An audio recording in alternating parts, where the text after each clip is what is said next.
வணக்கம் நேர்களே, இன்றைக்கு இன்னொரு நெக்கு நாங்கள் பார்ப்போம். இதுவும் ஒரு மாடல் நெக் தான். சரியா? இப்போ பாருங்க, இது இந்த நெக் வைக்க போகிறேன். இந்த நெக் வெட்டுறதெல்லாம் உங்களுக்கு ஏற்கனவே நான் எப்படி நெக்கு வெட்டணும், என்ன மாதிரி அதை மார்க் பண்ணணும், அதெல்லாம் போன காணொலியெல்லாம் நான் போட்டிருக்கிறேன். சரியா? இப்போ இந்த நெக்கு எப்போ துறங்கிச்சோ அப்போ இருந்து நான் போட்டுக்கொண்டு தான் இருக்கிறேன். நல்லபடியாக இப்போ முதல்ல என்ன செய்யுங்க, நேர் தையலை கட் மார்க் போட்டுக்கொள்ளணும். போட்டுக்கொண்டு நேர் தையல் உண்டு தைச்சிருங்க. சரியா? இங்கே பாருங்க, நல்ல வடிவாக நேராக துணி இப்படி போட்டுட்டு தைச்சிக்கொள்ளுங்க. அதாவது நாங்கள் மார்க் பண்ண கோட்டுக்கு வெளியே போகக்கூடாது, அதுக்கு உள்ளுக்கு தான் தைக்கணும்னு. பாருங்க, தைச்சிட்டேன். இப்போ நேர் தையலை பாருங்க,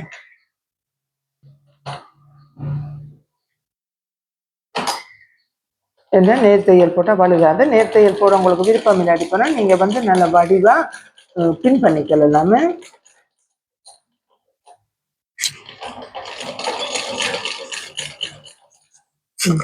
இதை நான் ஒரு தவறு செய்துட்டேன்னு என்னண்டா பாருங்க, இப்படி உங்களுக்கும் வெறும் பண்ணுறதுக்காண்டி தான் இப்படி பண்ணி காட்டுறேன்னு. எப்பயும் முதல்ல நாங்கள் இந்த மடிப்பை மடிக்கணும். இல்லைங்குதா? இப்போ உங்களுக்கு மறந்து போகும்போது தான் நான் இப்போ இதை காட்டினேன். பாருங்க, நேராக வச்சு தைச்சிட்டேன். அப்படி தைக்கக்கூடாது. முதல்ல இதை நாங்கள் சரி பண்ணிக்கொள்ளணும். சரி பண்ணிக்கொண்டு முதல்ல இதை தைச்சிட்டு தான் வேணும் உங்களுக்கு இப்படி பிள்ளையா சொல்லி காட்டுறேன்டா. ஏன்டா அப்படி வரக்கூடாதுன்றதும் உங்களோட மனதில் இருக்கணும்ன்றதுக்காண்டி. சரியா? என்னடா நாங்கள் சரியாகவே எல்லாம் தைச்சு கொண்டு போனால் எல்லாமே சரி மாதிரி தெரியும், நீங்கள் குழம்பி போவீங்க. அதனால தான் நான் பிள்ளையா தைச்சு காட்டுறேன்னு. பாருங்க, எப்பயும் இப்படி அடிச்சுட்டு செய்யக்கூடாது. இருந்தாலும் நான் உங்களுக்காண்டி இதை காட்டித்தரேன். சரியா? இப்போ என்ன செய்யணும், இதை மடித்து அடிக்கணும். மடிச்சு அடிக்காம நாங்கள் இந்த வேலையை செய்யக்கூடாது. பாருங்க, இப்போ துணியில் தைச்சிட்டு மடிச்சு அடிக்கக்குள்ள சில வேலை துணியல்ல பொடிப்படும். அப்படி பொடிப்படக்கூடாது. சரியா? பாருங்க,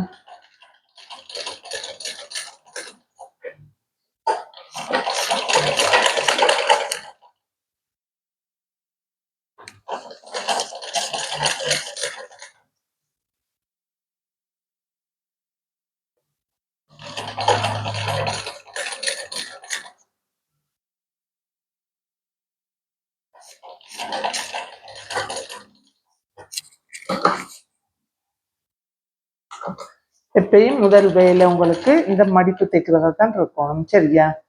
முதல் எடுத்த உடனே மடிப்பு தைக்கிறது, ரெண்டாவது அங்கே நேர் தையல், மூன்றாவது நடு தையல். இதை மனசுல எப்பயும் வச்சு சொல்லுங்க. சரியா?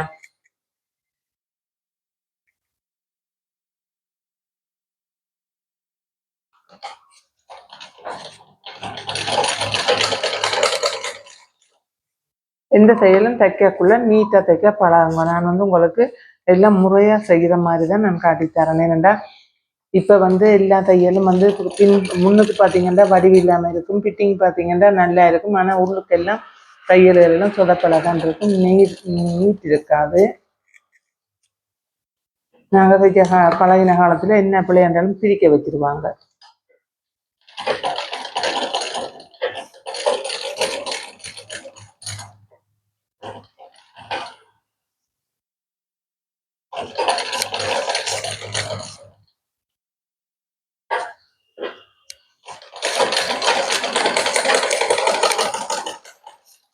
சரியா? இப்போ இப்படி தைச்சிட்டோம். தைச்சிட்டு இப்போ என்ன செய்ய போகிறோம்னா, முதல்ல இந்த ரவுண்ட் தையல் போட்டுக்கொள்ளுங்க. சரியா? ஏன்னா இந்த ரவுண்ட் தையல் மிக மிக முக்கியம்.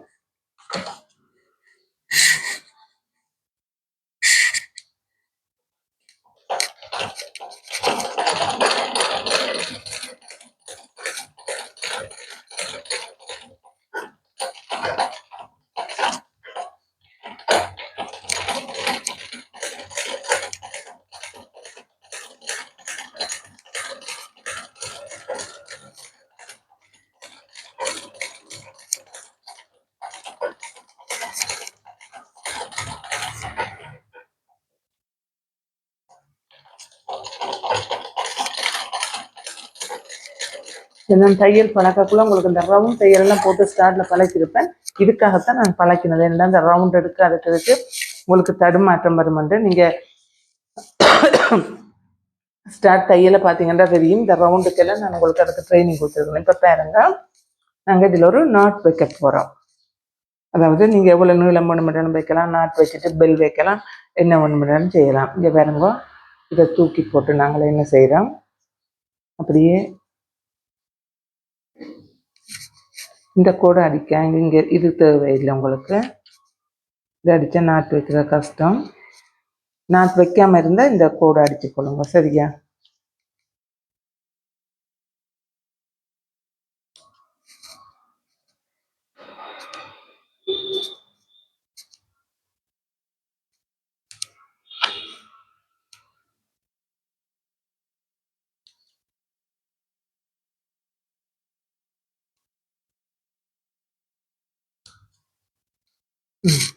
இப்போ இங்கே பாருங்க, இதை எப்படி எடுத்துக்கொள்ளுங்க.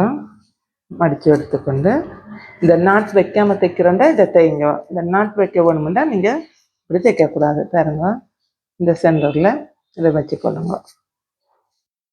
வச்சுக்கொண்டு என்ன செய்யுங்க, இந்த கோடு இருக்குல்ல, இந்த கோட்டில் நீங்கள் தைக்கணும்.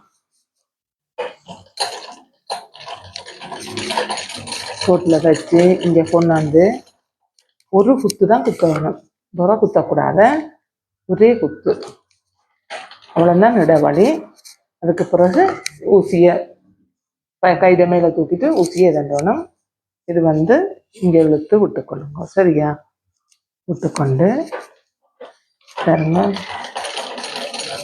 இந்த தையல் நீங்கள் ஒரு 2-3 தையல் போட்டுக்கொள்ளலாம். காரணம் என்னன்னா, இது கலந்து சென்றா இப்போ இந்த தைக்கிறது உங்களுக்கு கஷ்டம். இப்போ ஒரு நூல் வெட்டுப்பட்டுதுன்னா மற்ற நூல் தாங்கி பிடிக்கும். அதனால நீங்கள் ஒரு அழகுறபடியாக 3 தையல், 4 தையல், 5 தையல் போட்டுக்கொண்டாலும் என்ன பொறுத்தளவில் உங்களுக்கு பிரச்சனை இல்லை. ஏன்னா கலண்டுருமென்ற பயம் இல்லை. ஆனால் தையலுக்கு மேலேயே தான் தையல் விழணும். அதை விட்டு மாறி விழக்கூடாது. சரியா? மாறி விழுந்தா சரி தராத. பாருங்க, நான் உங்களுக்கு 3 தையல் போட்டு காட்டுறேன்.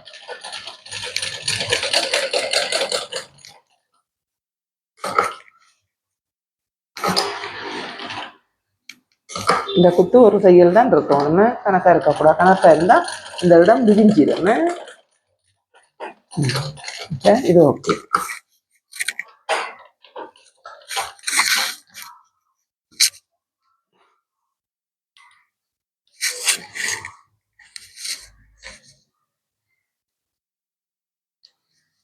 பாருங்க, பின் பக்கம் பார்த்தாலும் உங்களுக்கு தெரியுமே. என்ன செய்ய போகிறோம், நாங்கள் வெட்ட போகிறோம் கழுத்தை.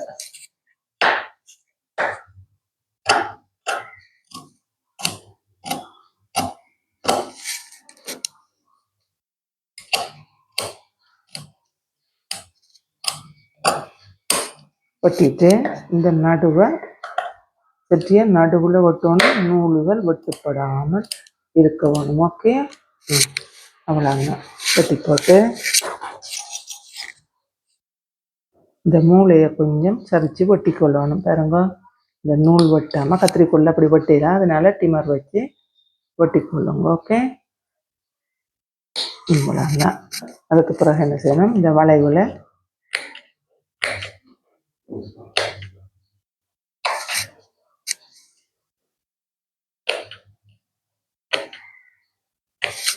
வெட்டி கொண்டு என்ன செய்யுங்க, இதை மடிச்சுட்டு நீங்கள் அவுக்குள்ளீங்க போடுங்க.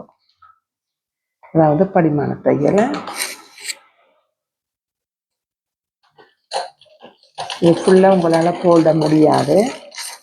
அதனால குறிப்பிட்ட அளவுக்கு போட்டுக்கொள்ளலாம்.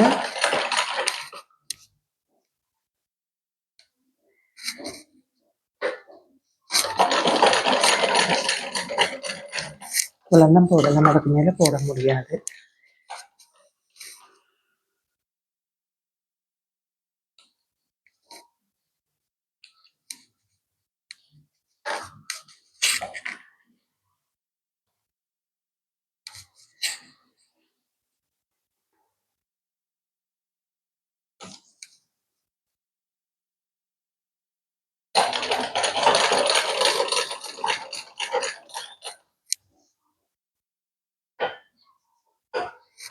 இந்த படிமான தையல் போடக்குள்ள துணியில நல்லா இழுத்து வச்சு தான் போடணும். அப்போ தான் கழுத்து நீட்டாக வருமே.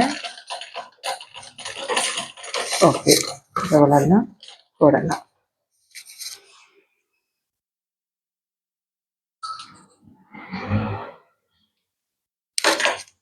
செய்யணும். இந்த மூளையை இப்படி மடிச்சுட்டு இந்த பக்கம் திருப்பி கொள்ளணும். நம்ம அதே மாதிரி மடிச்சுட்டு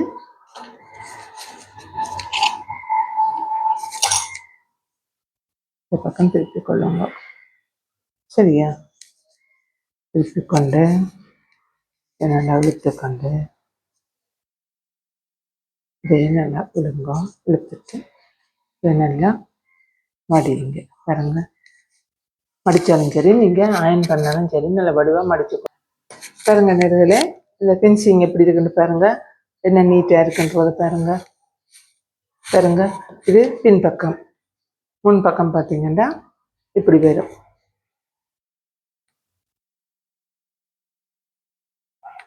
பாருங்க, முன் பக்கம் இப்படி வரும். இந்த இடத்துல ஏதாவது சுருக்கு இருக்கு அந்த பாருங்க, ஒரு சுருக்கு ஒன்றும் இல்லை, நல்ல நீட்டாக இருக்குது.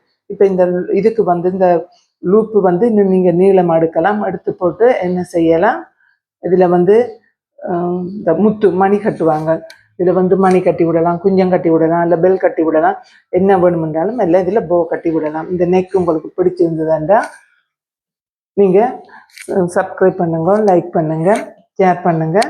உங்களுக்கு எதுவும் தெரியலைன்னா கமெண்ட் பண்ணுங்கள், நான் கமெண்டில் காட்டித்தரேன். இந்த நெக்கு சுடிதாருக்கு, கவுனுக்கு எல்லாத்துக்குமே நல்ல வடிவாக இருக்கும். ரெண்டாக தைக்கிறத நல்லா நீட்டாக தைச்சி பழகுங்க.